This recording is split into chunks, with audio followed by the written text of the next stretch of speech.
wine. We gather round the mic, just killing time. Tell the story, It's one of the most universal pop culture glitches in the human brain, the I know that person paradox. At its core, it's the collision of two mental systems, recognition and recall. Recognition is fast, instinctive, and annoyingly confident. Recall, on the other hand, is slow, bureaucratic, and apparently on lunch break most of the time. So you end up in that maddening limbo of, I know this person. Why don't I know this person? With on-screen actors, this shows up as the classic I know that face phenomenon. Your brain has logged the visual data perfectly. You can picture them in scenes, remember their vibe, quote lines even, but their name is trapped somewhere behind some sort of mental firewall. This is especially true with prolific character actors like, Stephen Root, Judy Greer, who appear everywhere, but rarely in a way that forces your brain to file their name as essential. Then voice actors come in and crank the chaos up to expert mode. Now it's not just I know that face, it's I know that voice. And that voice is now haunting me across multiple universes.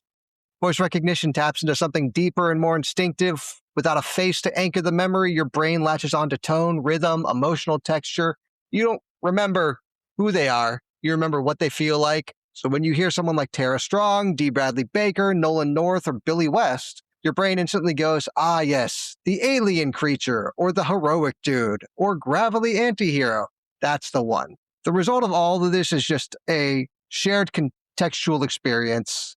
They were in that thing with the guy and the voice. Oh my God, the voice. And somehow everyone else knows exactly who you mean, but also has no fucking idea who you mean. So today we're going to pay tribute to a select few that we've each picked out across voice acting and face acting, real acting people. I know how words work, man. Can't fucking shake me. And you're the star of the show. God. So, yeah. We're just going to go into it. We're going to talk about, we've each picked out some actors. For sure. Or actresses, or voice actors. And we'll talk a little bit about them, talk about what we maybe know them from, some of our favorite things that they're from, if we have a little bit of history we want to give on them. But it's kind of going to be a little free form among each of us, different levels of deep diving and all that stuff. So, Underscore, why don't you take it away? Sure. I was all for the episode, just kind of celebrating the minor bit characters, because that's what I am in my own life. And the first person that I chose is John Carroll Lynch. Now, where do I know John Carroll Lynch? John Carroll Lynch's breakout role was as Norm Gunderson in 1996's Fargo. If you know the movie, phenomenal character, and director Joel Cohen actually asked Lynch to come up with his entire backstory with his co-star, Frances McDormand. So Lynch decided that their characters were going to be married police officers, but one of them had to leave the force, and he chose to have Norm retire because his wife was the better cop. Norm ends up ice fishing the rest of his life, painting, just basically living the best life possible until obviously the events of Fargo take place. I'm not telling you all of this to highlight how wholesome Lynch is. I'm telling you this because he has done some deeply terrifying roles since then.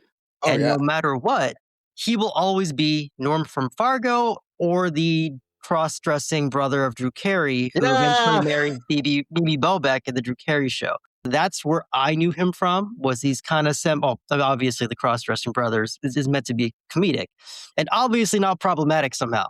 It still holds up, I think. Yes. So my whole thing is, where have you seen him? Where's that special combination that John was talking about, where you look up at the screen and go, hey, this is a guy. Lynch has a very specific look. He's got hair only above the ears and the general build of a boiled whole chicken. Same skin tone as well. And I say that with complete respect, because that look lets him play anything. 30 years old and up, cop, killer, sad dad, sweaty businessman, whatever you need, John Lynch has you. Perfect casting every time. And he uses that range. Absolutely chilling as Arthur Lee Allen, who was the prime suspect in the movie Zodiac. Completely unrecognizable as Twisty the Clown on American Horror Story. And surprisingly, the tragic older brother figure that taught Morgan the Bowstaff in The Walking Dead. That was a huge Walking Dead guy for a minute. He ended up getting nominated for, I think, the Saturn Awards, or whatever the sci-fi awards were. Oh, did he? Yeah. Fantastic character and really brought something to the show. And he's only in for one episode. And if you've seen it, you don't forget it. No, it's a really short but good episode that he was in. And it's funny because The Walking Dead they spun their wheels a lot because, just like with Game of Thrones, the series is over. I mean, the book series is over, so they have to keep filming stuff. I don't remember if that whole thing is in the comic books. I have like the collections, but it was a question I didn't know I needed answered. And then when you have the episode with Morgan, it makes you realize who Morgan is, and it's fantastic. So for me, when John Carroll Lynch shows up on a show, it's not so much where do I know this guy from? It's thank fucking God he's here. This episode of Lie to Me might not be a total stinker. And he does that a lot. And he's again very talented. Personally, my favorite role, and John, you might have seen this because you seem like the kind of cat. I was going to name some dirty porno, but I'm not. It's called The Trial of Chicago 7. It's an Aaron Sorkin. Yep, exactly. See? It's an Aaron Sorkin courtroom drama about real-life anti-Vietnam War activists. And Lynch holds his own on a cast that has Michael Keaton, Sacha Baron Cohen, and Joseph Gordon-Levitt. Quick tip, don't Google the real-life trial beforehand. You'll enjoy the movie a lot more if you let Sorkin do his thing and kind of play with reality. But fantastic role, fantastic actor, and one of the first guys I thought of when I thought of Where Do I Know You From? Absolutely, yeah. And Drew Carey was where I knew him from. So every time I see him come up, I'm like, oh, it's Drew's brother. Oh, it's Drew's brother. Every time, right? And then you go, oh my God, what's he doing to that kid? Yeah. When he wants to be terrifying, he's amazing. They picked him to play John Wayne Gacy in American Horror Story. He loves playing in American Horror Story. He's basically got a career for life. He's amazing as John Wayne Gacy. He's not only the body type, but he embodies him. So just absolutely incredible actor. Deserving of all the success. He's also in one of my favorite movies too, as the father of Jake Gyllenhaal's Bubble Boy. Right. Yeah. I forgot about that. Bubble Boy. Love that movie.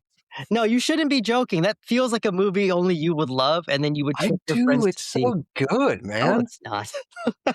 It's so good. Some of the jokes haven't aged, and I can't do certain impressions from it anymore. No, you can't. No, but it's still a good movie. Dom, you want to go next, or? Well, when trying to come up with this list, I was like really trying to think, like, what kind of actors out there that for a long time I wouldn't know what their face was, especially if I went to some, convention. I wouldn't know, like, oh, who's this person? So I hope everybody knows the name Steve Blum, because if you haven't heard of his name or seen his face, you definitely have seen or at least listened to his voice on so many different cartoons, anime, and video games. That's primarily what I did growing up, just hearing his voice. And I'm sure Mike's going to have fun making this short clip for you for all social media. If it's only anime, I'm not making anything for you. Oh, don't worry. I don't think he's in Dragon Ball Z. Sure, but it could be like a background extra somewhere, but you'll have to find that, Mike. Gonna do no such thing. Here's just some of the roles that he voice acts.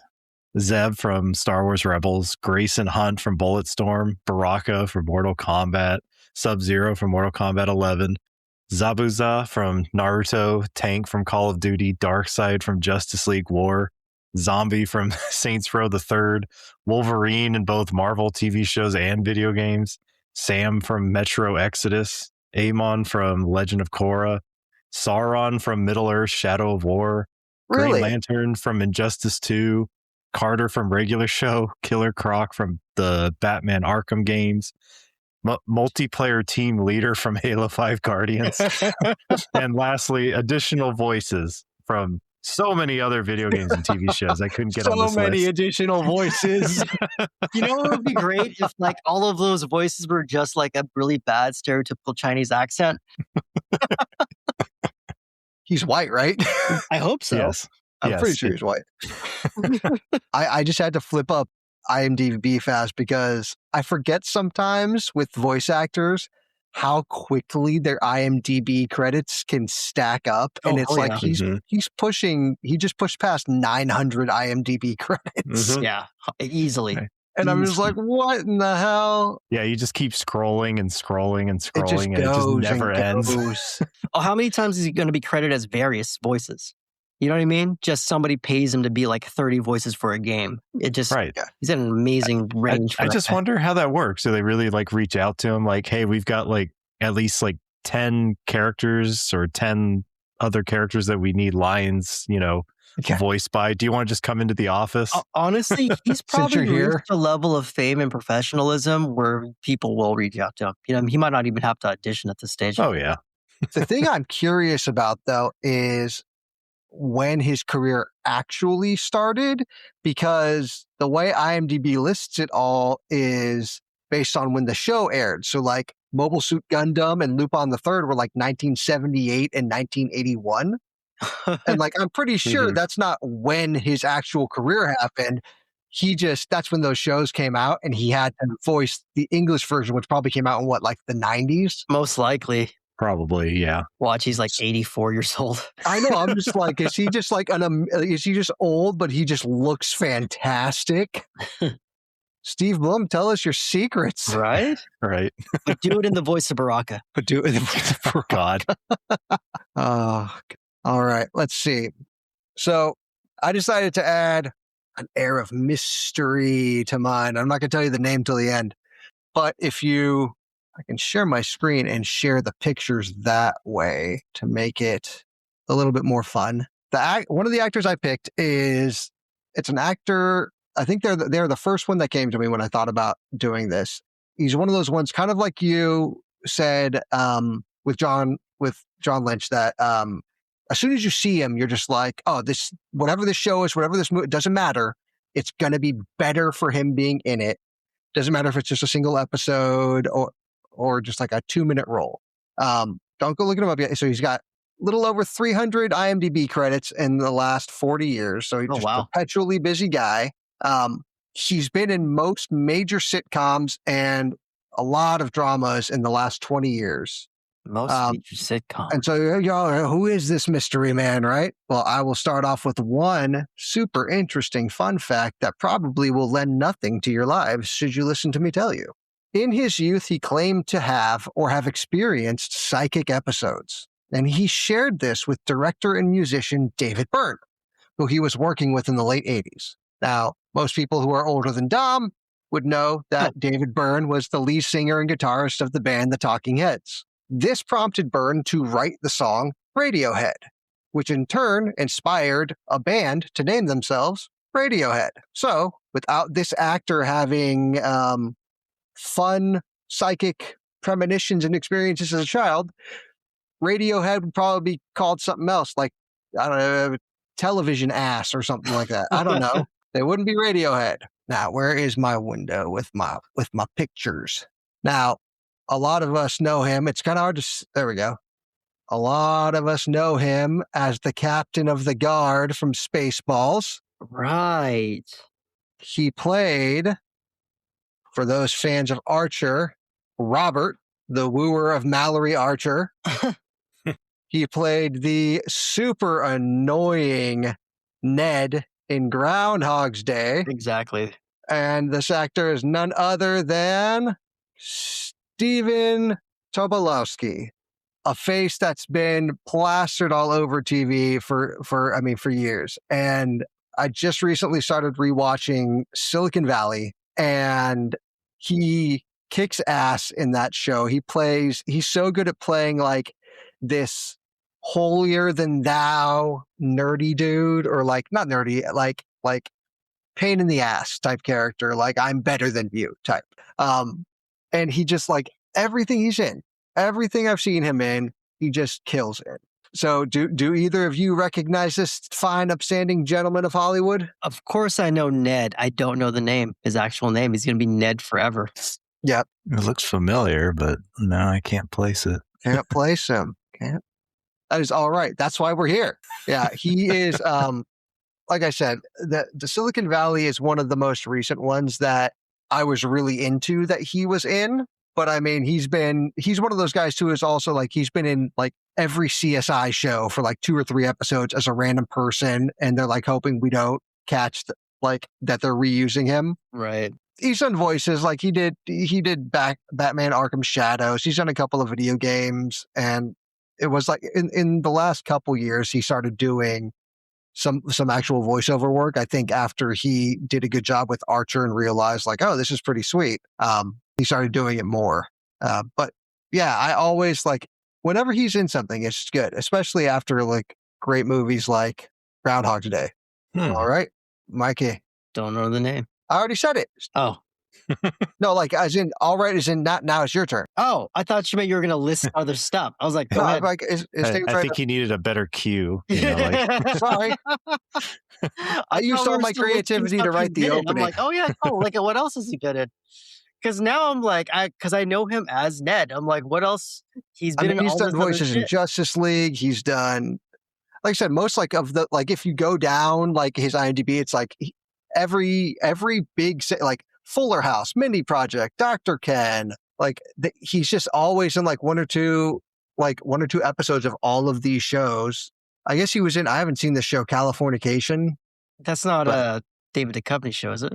No. Oh, maybe it is.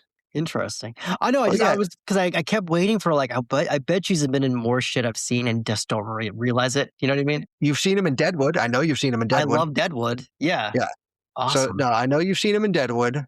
Because I mean we both love Deadwood. Sorry, something just randomly popped up while I was going to pull it up, and that's trying to give more information about his ESP. I don't know if you did any research. Does he still think he has ESP? Or excuse me, does he still have ESP in psychic power? I don't know. There's nothing about him currently talking about it, and only the previous mention of it being a childhood thing, which went to Radiohead. I feel like this is a story Radiohead made up. I feel like Tom York made this up. He just picked a random guy and said, we got his name from his psychic abilities. Oh my God. I don't think I've ever seen the fucking IMDb trivia section before for actors. Some of this shit is insane. He was almost murdered twice in 1 week in Hartford, Connecticut. He broke his neck in 5 places while horseback riding in Iceland underneath an active volcano after the wind picked up and yeeted him and the horse. What is? I've never seen this section of IMDb. Holy shit, this is amazing. I'm gonna have to look into this stuff later. Honestly, that's fucking nuts. That is. Go ahead and go on to your next. So my next one, John mentioned her earlier, but is Tara Strong. Now, in an shit, I didn't think about that. In an alternate timeline, Tara Strong is a gorgeous sitcom actress who played the mom on some forgotten 90s show and is now running a hot yoga studio in Beverly Hills. Instead, we are in the best possible Tara Strong timeline because Tara Strong is responsible for a ridiculous number of iconic voices. Small sample, Tara Strong is Twilight Sparkle. She started playing Harley Quinn, starting with the Arkham games, taking over for Arlene Sorkin. She plays Raven on Teen Titans and Teen Titans Go. She's Timmy Turner. She's Miss Minutes from Loki. And she played, because we did a whole thing on Super Mario, Hop Koopa from the Super Mario World cartoon. Finally, Bubbles from the Powderpuff Girls and Ben 10. On top of that, she's in Metal Gear Solid games. It has done a ton of anime dub work, which I will not watch. But where else? So what you're saying is you're not a true fan then, Michael. She's been in all of the, was it Miyazaki who does like TV's delivery service and stuff? She's in all of those English dubs, every single one. Oh, nice. Incredibly talented. I only read that online. I'm never going to watch those shows. They probably suck. So where else has she been? Totally no cultural impact at all. What's interesting about Tara Strong is that she could have been a traditional on-screen actor. Every once in a while, she will show up in something live action, but it's something off the beaten path. She's been in 2 or 3 Sabrina the Teenage Witch movies, Third Rock from the Sun. She was on The Rookie. And if you dig through her IMDb, she was also on Forever Night, which, if you don't remember, was this crappy vampire show they used to advertise during Monday Night Raw, which is how I know it. Oh. It's ridiculous. Some of the worst. If I'm gonna use this as an excuse, I'm posting the trailer for our clips. I feel like I just downloaded this show for Plex because it came up somewhere, and I'm like, I got to see what the hell this is. It probably came up because some lonely Filipino guy said she was in Forever Night and typed it, and then once I did that, it hit an algorithm somewhere and popped into yours. My personal favorite role, though, not counting like her Harley Quinn is excellent, obviously. Yeah. My personal favorite role is her Cindy McPherson from the Boondocks. Right? McPherson, also known as Fearsome McPherson and aka Seamer, is technically a Girl Scout, but she runs the block with an iron fist. She will slap rivals. She's obsessed with Riley. She has a harem of other Girl Scouts who will do her bidding and beat the living shit out of anybody they don't recognize that are trying to run their cookie game. She's great. She's a great character. Strong gives her a very specific type of attitude that I enjoy. She's basically in the comics, her character is more of a background person, like a rich white girl who's overly immersed in Black culture to the point where she thinks that she's an expert of Black. Mm-hmm. On the show, thanks mostly to her performance, she becomes this 10-year-old who acts like a 15-year-old gangster, and she's hilariously ruthless. One of those rare cases where the TV version is actually better than the source material. If you haven't seen her, I'm going to get flack for this, but she kind of outshines the character Jasmine Dubois a little bit on the show. On the comic book, Cindy is mostly associated with Huey. On the TV show, she's associated with Riley, which I think works better because yes, Huey's like kind of confidant. She basically is used more as like a very thin joke. As a girl who's obsessed with Riley, she becomes this like protector, secret crush, everything that makes the character wonderful. And yeah, definitely worth seeing. I think for me, even though she does such a good job taking over the footsteps for Harley Quinn, it's the fact that she also, prior to that, voiced Batgirl and Barbara Gordon, just about every animated Batman anything in video game, that I would say is probably my favorite stuff by her, just because I love Batman the Animated Series so much. Oh yeah. I didn't mention it, but she started when she was 13 years old. Like she's been doing voices as a young teenager. She was Hello Kitty. Wow. Yeah, Hello Kitty in 1987. Just a career has spanned forever now. And she's still going strong, in my opinion. She actually has a voice acting school now. She does have a voice acting school. Yeah, she has an online voice acting school. And if you don't think I keep getting those damn ads on Instagram and I'm like, should I? The answer should I go to Tara Strong's voice acting school? No one's going to appreciate your accents the way I do. Mostly because I edit them out of the show. Yes. Every show. I can do bad Asian accent, and then another version of bad Asian accent. I know. And then I'm pretty good. I'm pretty good at the third bad Asian accent, which is you're getting there. I appreciate it. I appreciate it. Mm-hmm. I appreciate that. You're welcome. Go ahead. If I can, I'll play a gong after that. Bong. So my second pick is somebody that, once again, I feel like has a very distinct voice, but I didn't realize how many roles she played. And that's Grey Griffin, which most people should recognize her voice as Azula from Avatar: The Last Airbender. But then when I quickly looked up like other voices, such as like Martin Prince from The Simpsons, Monster Girl from Invincible, I forgot about Martin. Catwoman from the Batman Arkham games, Vicky from Fairly Odd Parents, Frankie from Foster's Home from Home for Imaginary Friends, Sam from Danny Phantom, Mandy from The Grim Adventures of Billy and Mandy, and Daphne from Scooby-Doo. The newer ones, not the original ones. Yeah. But when I did my retrospective video for the video game Giants, Citizen Kabuto, she voices one of the main characters, Delphi, but I think it was with like a French accent. And I was like, why does her voice sound so familiar? And then that's when I looked it up and saw, it was Grey Griffin in this hidden gem of a video game that I bet most people have never heard of. I don't even know what that Giant is. Citizen Kabuto, Giant Citizen is available Kabuto? on GOG if you guys want to buy it and play it. We don't get anything for these name drops for the last fucking time. They don't give a shit. At least not for a 30-year-old game.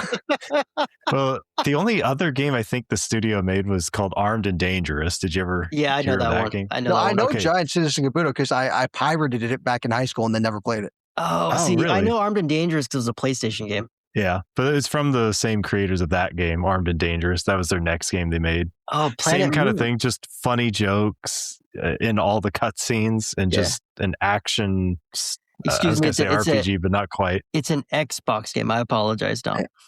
Would you like to know a But you fun can get it fact for PC. that ties to another retrospective video that you did? Oh boy. Let And me a hear voice it. that she did of one Padme Amidala in Star Wars Episode 1, The Phantom Menace video game. No Oh, way. you're right. You are right. Oh, which you could find on Dom's page under Shadow Spartan on YouTube. Yes. Yeah. See? And he goes See, into I how help you wacky that sometimes. freaking game Right. was. I help you sometimes. It's not all just Jon Powell love. Every now and again, I throw Shadow Spartan a bone when I remember to. Yeah, of course. It's just hard. Long distance relationships are hard, guys. Yeah. By the way, John, the game maker for Giant Citizen Kabuto, which is words I've never said together in my life, is Planet Moon Studios, and you have to add them to the list for the next time we do the whole, because they're founded by ex-Shiny Entertainment members, and they have Armed and Dangerous, and then they just did a bunch of shitty PSP and Wii games right after that, Right. including something called Booty Blocks for the iPhone. Yes. So, just throw that in there, and then they ended with Tangled, the video game. And that's when they That's crashed. when it was done. That's fantastic. Oh no, I've lost my list. I'll find it. That's great. That's a good one though. I like. Martin Prince, man, who knew? I didn't know Yeah, that. that's the thing. It's like it's something like that I hear, and I'm just like, I know, like there was, random voices in Rugrats for a couple episodes, Yeah. and then like the Mummy cartoon, like, and she's worked, and then there's something big like Martin, Yeah, right. and you're like, oh shit, because Martin's such a fun character to make fun of, and Catwoman. Catwoman. That's nuts. Wonder if she's got any pictures of her in the Catwoman outfit. I'm gonna save that for later. I was gonna say right click. Right click, save. It's just Martin in the Catwoman outfit. Oh no. See, that's why we need that's one of the things I'll admit we need AI for. I was gonna say that's one of the things we need Nickel for, because he'd have like 7 minutes straight of just that. All right. The next actor that I have is one that I think we should give him the nickname the Man of 1,000 Hectors. I know this one. Okay, I know this Yeah. one. All right. And he's just shy of he's coming up on like 250, 300 on IMDb. He's been working really regularly since 1998. He is everywhere. Of his 250 roles on IMDb, 25 of them, or 1/10, have been named Hector.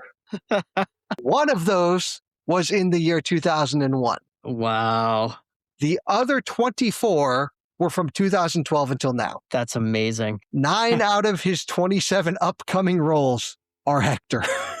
See, if I'm him, I would do this on purpose. So in an interview, he said he did. At first, it was just this weird coincidence, and he attributes it to Hollywood only knowing 2 names, Hector or Carlos. Right. And then it just became like another Hector, and then his agent got in on it. His first credited role is Latin guy on a bicycle Yes. in the music video for my middle school and still very current theme song, The Offspring's Pretty Fly for a White Guy. He's in that? Get the hell out of here. No Yes. way. And I mean, he almost exclusively gets typecast as just Latin gangster, cholo, whatever term you want to do. Is it for the part where he's like, he wanted a 13, but they drew a 31? And you just see him like, Probably. yeah. Probably for that. But he's really cool, and he actually goes around schools preaching about don't do the gang stuff that I do in all the movies.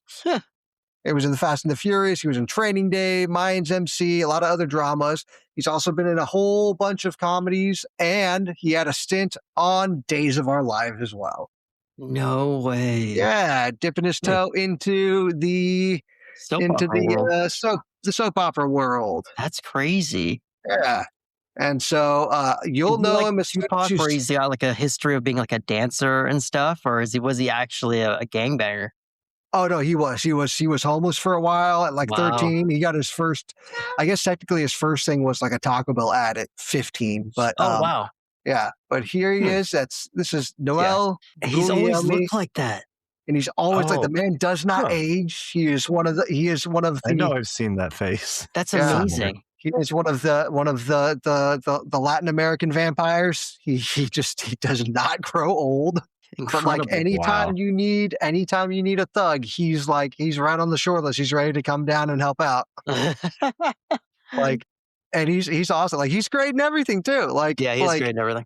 You know, even though he leans into what they typecast him in, and he just fucking plays the role so well. Yeah. And so yeah, I love seeing this guy when he comes up on shows. That's amazing. And you were saying he does the Hector thing on purpose. It went from being a coincidence to becoming like now it's like a known thing that people will do because it's funny, because it's like, oh, we're just adding another Hector to the stack. That's amazing. Does he have a goal in mind? Like once I hit, I don't know. I'll retire once I hit 100 Hectors.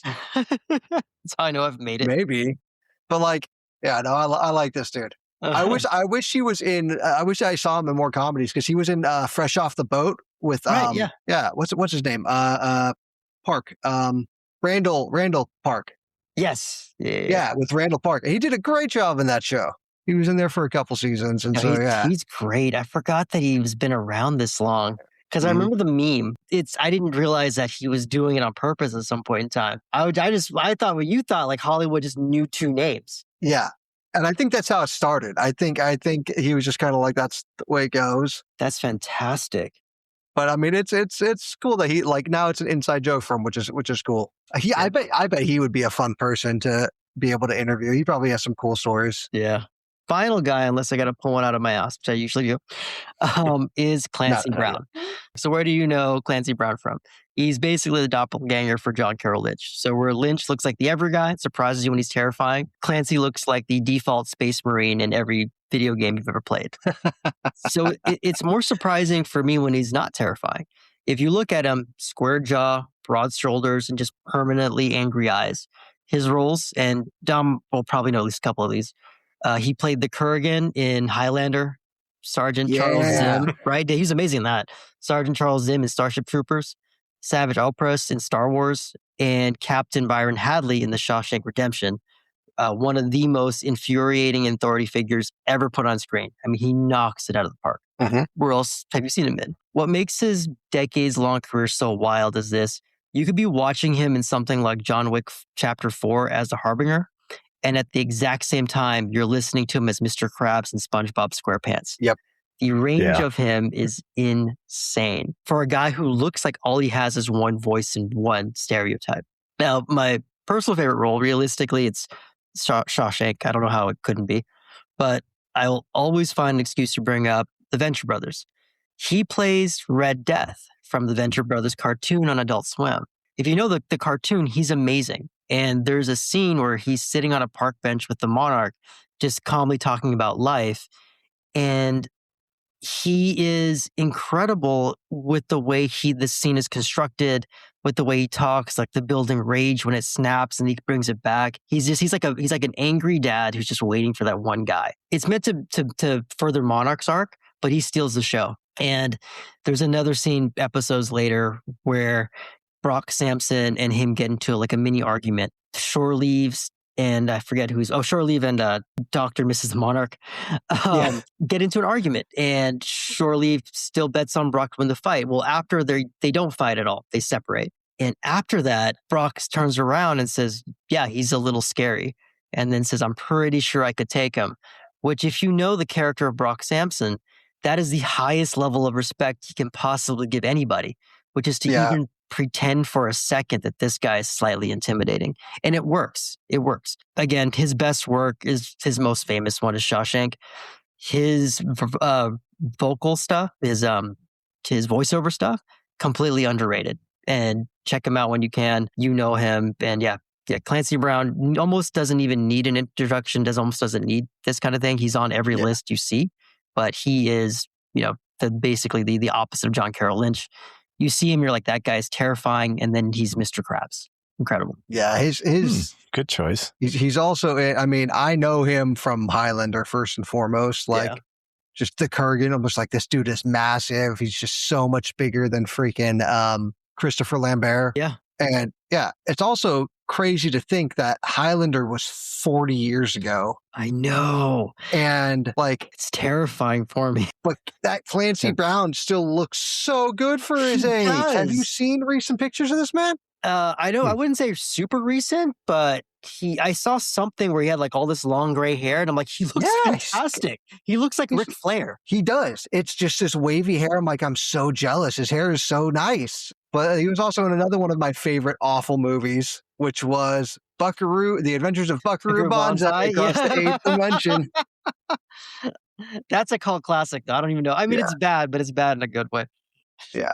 Do you think he'll make a cameo in the Highlander remake? Oh, I hope so. I hope so. I hope they do that all the time.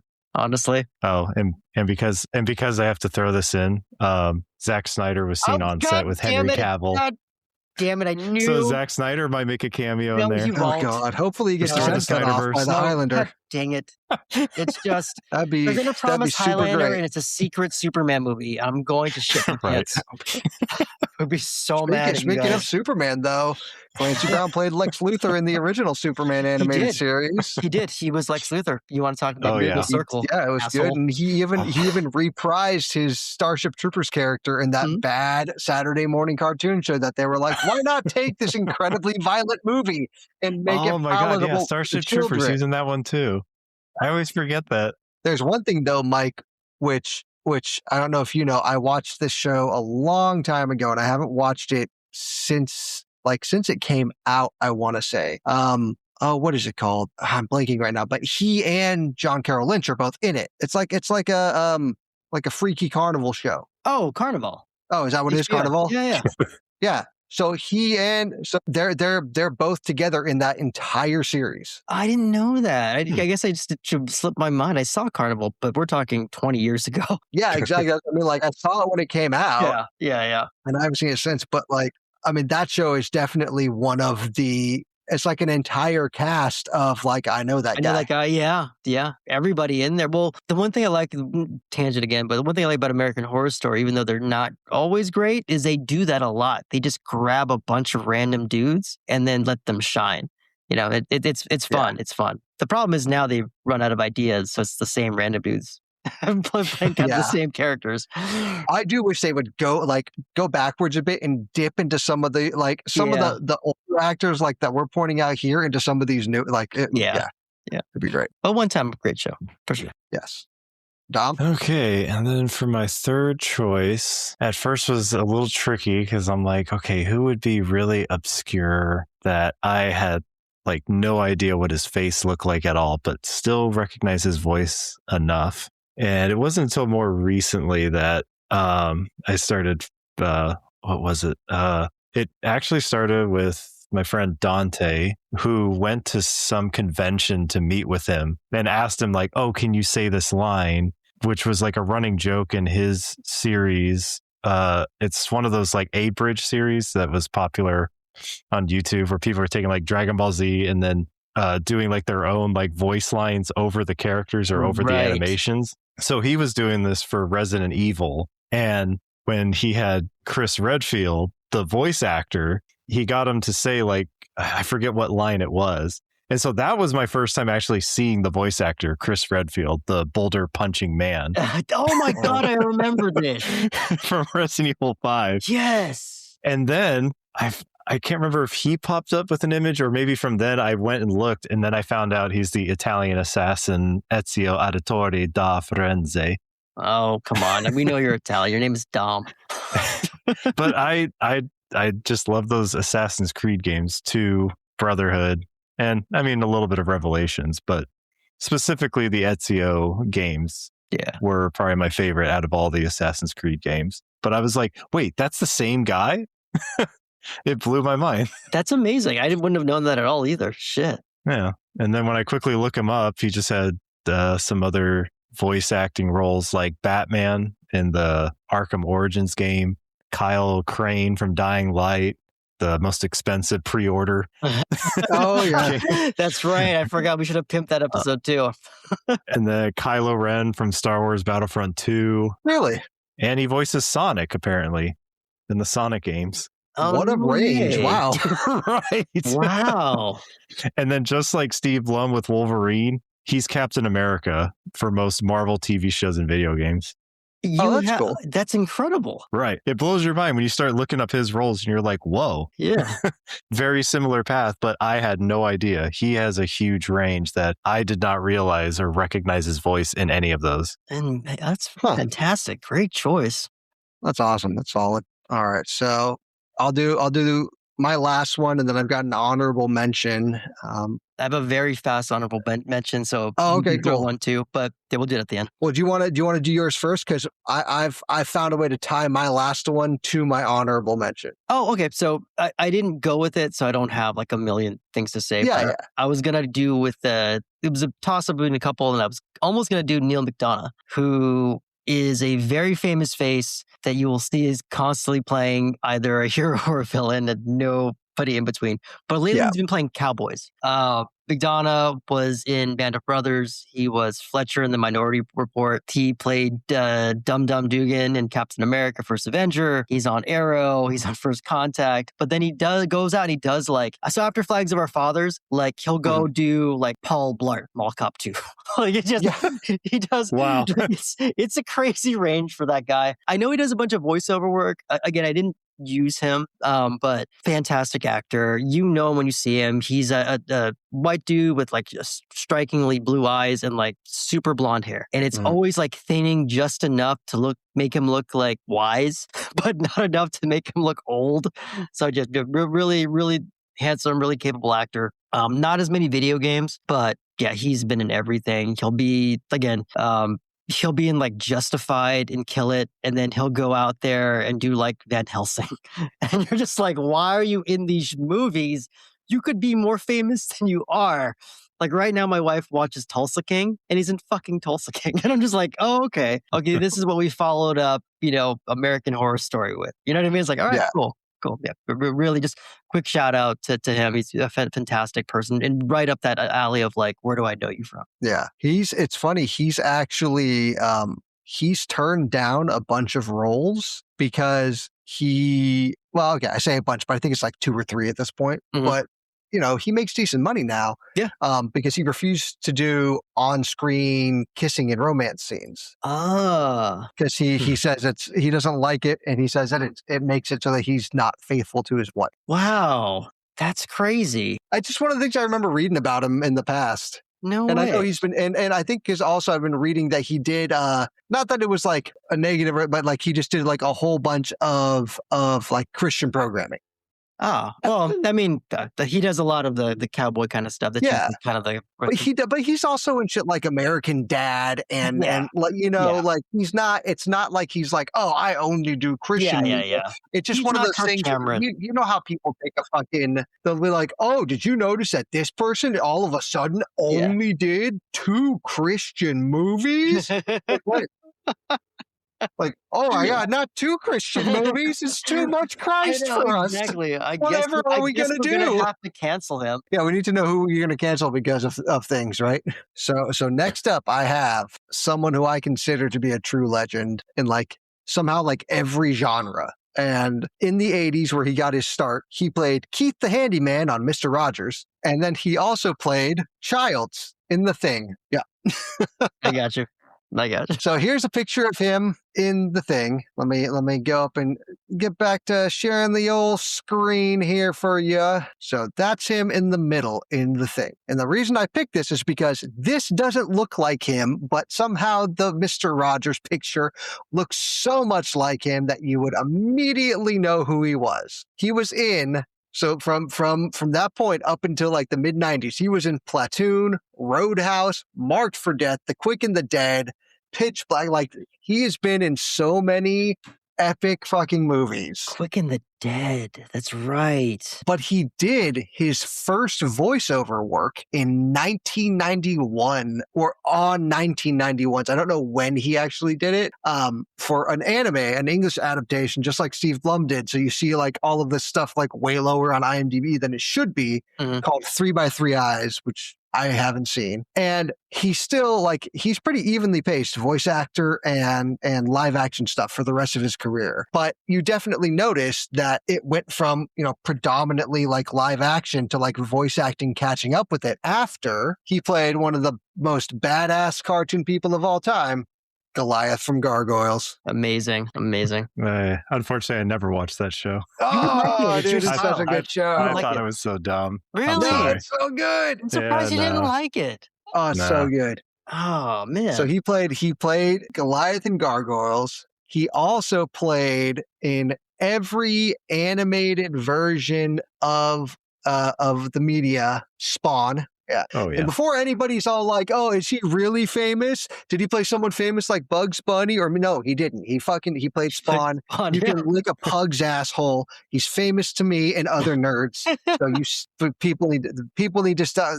Not you guys. The other. Right. You know who I'm talking to. You other people. Well, I'm sure they would recognize his voice as Probably. the Arbiter from Halo Yep. Yeah. Yep. and Exactly. Captain Anderson from Mass Effect. Those are my two favorites. He was in Saints Row. He did Transformers, Justice League, Halo. He was the president of the United States in Rick and Morty. Oh, that's right. That's Yeah. right. Oh my god. I And a forgot. whole crap ton more. As you can see, he played Black Panther. Oh, at he one was in point. He's Hercules? also been he an used to Archer. narrate all the WWF documentaries. Yeah, he's Yeah, done a really? ton of documentary voiceovers. He's like the perfect voice for it. But it's Keith David, and he is one of the coolest like actors and voice actors that I can think of. He's done so much awesome shit, Yeah. and nobody knows his name. Yeah, he's incredible. Hell, even I, for like the longest time, I thought he was the dad in Moesha, and I'm like, no, it's not. That's a completely different person. I'm just an awful white person. But he was also in one other movie. Now, this movie wasn't exactly what one would call a hit. Is it Requiem for a Dream? No. It is well, now when I say what it is, you're going to be, oh, it's definitely not fucking Requiem for a Dream. Is it Agent Cody Banks 2, Destination London? No, no, that would probably be better at this point. No. He played a character named Sergeant Kilgore. Sergeant Kilgore was was a character in a movie starring very famous comedians, Larry the Cable Guy, Oh god damn it, I know that this is the war one. Bill Engvall, Oh, you saw this? and DJ Qualls. Yes. Also, the movie known as Delta Farce. Bill Engvall. That's why I know it, because I used to be a fan of his. I shouldn't say I used to. He is funny, but for that time period. But yes. Yeah. Holy shit, that's digging deep. Wow. So he was in that, and that is what ties him to my honorable mention, which is DJ Qualls, who I'm sure we all know from a whole lot of things with his perpetual baby face, which I now learned was because he had cancer in high school and it fucked with his growth. And so What? now it stopped his development. Holy So shit. that's what is attributed to his perpetual baby face. No I had no way. idea. And so he got through cancer and all the bullying and bullshit that came from that. So I'm like, oh, okay. So this dude's like, He got Wow. through people bullying him for cancer? for looking probably like a Oh, okay, perpetual I was gonna child, say. which was caused by the cancer. Jeez. And I mean, I think for those of us who do know him, I mean, a lot of me and you might probably know him from Road Trip most of all, and then like the new guy. Funny as hell in Road Trip, though. He was amazing. He was. Oh, absolutely. I want him to come out to the song he was dancing on stage to in Road Trip when I interview him at the convention. That's the other reason why he's my honorable mention, is so that I can plug the convention and the fact that I get to interview him in person on the same stage. And I'm very excited about that. But I think most standout for me was that he had one of the best cold openings of any TV show of all time, which was an episode of Breaking Bad, where the character in Breaking Bad, Badger, is just sitting on a park bench or a bus bench. And DJ Qualls comes up and they just have this like complete cold open where he's trying to buy drugs off him. And he's like, I'm not a cop. He's like, well, how can I trust you? Well, like, I think it's in the Constitution. Like, if I got to tell you I'm a cop, if I'm a cop. And it's like 6 minutes long. And you're like, what? Where are we going? It is such a good, it is easily in like my top 10. And I think it actually got ranked by like some publications as like top 10 Breaking Bad moments, because it was so good. But also Man in the High Castle. If you haven't seen Man in the High Castle, he's great in that. That's just a great fucking show, which for those who don't know, it's an alternate history thing of what if the Japanese and the Germans won World War II and split the United States, basically. And that's got an insane cast on that. And then he's also in Z Nation, which was a great and almost obscenely crazy, zombie show. Like, it's one of those ones where, for the most part, it's Walking Dead style. The whole world, they're the survivors. The whole world's overrun, yada, yada, yada. But it's like they take it to cartoonish levels. I've never seen it, honestly. It's solid. I missed it. It is solid. Yeah, it's a fun watch. It's absolutely like, you can tell it was made for the Sci-Fi Channel, because it was, but it was fucking fun. That's cool. Yeah, Doesn't take itself as seriously as Walking Dead does. No, it doesn't, and it's great. It's cool. So much fun because of that. But yeah, it's DJ Qualls. I feel like he's probably one of the most well-known. Like, I know that guy because his face is so unique. His look is so unique. Even like as he's gotten older, which he's older than us, by the way. Had no idea. No way. Yeah, he's like 47, 48, something like that. Yeah. But even with like a beard, like, Oh, he looks like him all the time. He looks like him all the time. No matter what hairstyle, facial, like, he's always look like him. Like if I shave my beard off today, like, I would look like a completely different person. And like, yeah, you see how weak my chin is. You should probably keep the mustache and shave the beard and then wear sunglasses and a hat. And then you'll look like the poster we made. Yeah. Right. I mean, that's what I do. Normally I shave it down to where it's like just stubble here, and then I keep my mustache. Your hair grows really fast, by the way. Well, on the places where it actually grows, yeah. Yeah, where it matters. Yeah. So in the question though, I've got a question. In the question of does the carpet match the drapes, what is this part then? Is this like the plastic liner that old Italian people put on their couch or something? Like, what's the facial hair? That's the face taint. I'm sorry. Like, I'm so curious because it's like, what if like my head and then my pubes matched, but then my beard was a different color? You should only grow that part out on your face. Just these two little squares that would connect just your right here and your muscle. Yeah, just that. Nothing. I'll shave right here, and I'll call it the reverse Hitler. Hell yeah. Start a trend, John. Everything in between the fingers will be shaved completely. Everything outside will be available. You should interview all your celebrities at Vacacon with that look. Oh God, that's going to be the first thing they ask you. They'll interview you. You get to feel like one for a day. Can we cancel this interview, please? I feel uncomfortable. To tie it in, Qualls was on the Fargo TV show too. Was he? Yeah. So you play. I mean, you played a minor character, but he shows up in stuff. He is holy shit. It's road trip guy. Yeah, I still keep meaning to watch that, and I just never get a chance to do it. To watch Fargo. Different. None of them are connected to each other. So it's different. Yeah, I know it's all different seasons, right? Yeah. Which is cool. I dig that. Like the same thing they did with like True Detective. Everything's different. Everything's different. Yeah. White Lotus, which is where fucking. Go ahead and let everybody know where you're going to be. Vacacon, what you're doing, who you're interviewing. Oh, yeah. Okay, cool. Yeah, so somehow somebody who is running Vacacon, which is a pop culture convention put on by the city of Vacaville, California, which they use to fund their teen programs. It's really awesome. Found us in the gutter of the internet that we inhabit, and said, hey, these guys sound passable, and they'll probably MC our event for free, so let's grab them. And so wrong.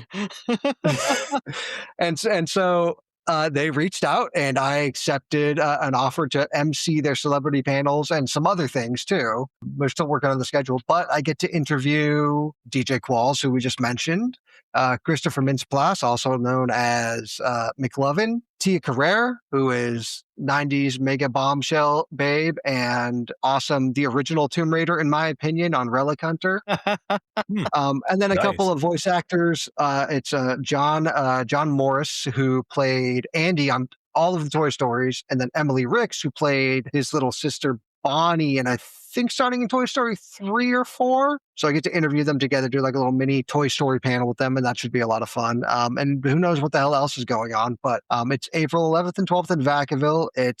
Seems like it's going to be a blast, and this is probably going to be my 15 minutes. So yeah, no, congratulations, John. We're all really proud of you. It's gonna be a fun time for sure. Yeah. Everybody but Chris, which is why he's not here. He didn't show up in disgust. He would be so proud of No, John he's not. right now. No, he wouldn't. Well, that'll be fun. So, yeah, if you're in like the East Bay area, California, out to like Sacramento, April 11th and 12th, and you don't want to drive all the way down to San Jose for whatever dumb convention Steve Wozniak fucking puts on, go to Vacaville. It's way better. Local, small, salt of the earth people. I hate whenever somebody says that because it reminds me of Blazing Saddles. Yes. You know, morons.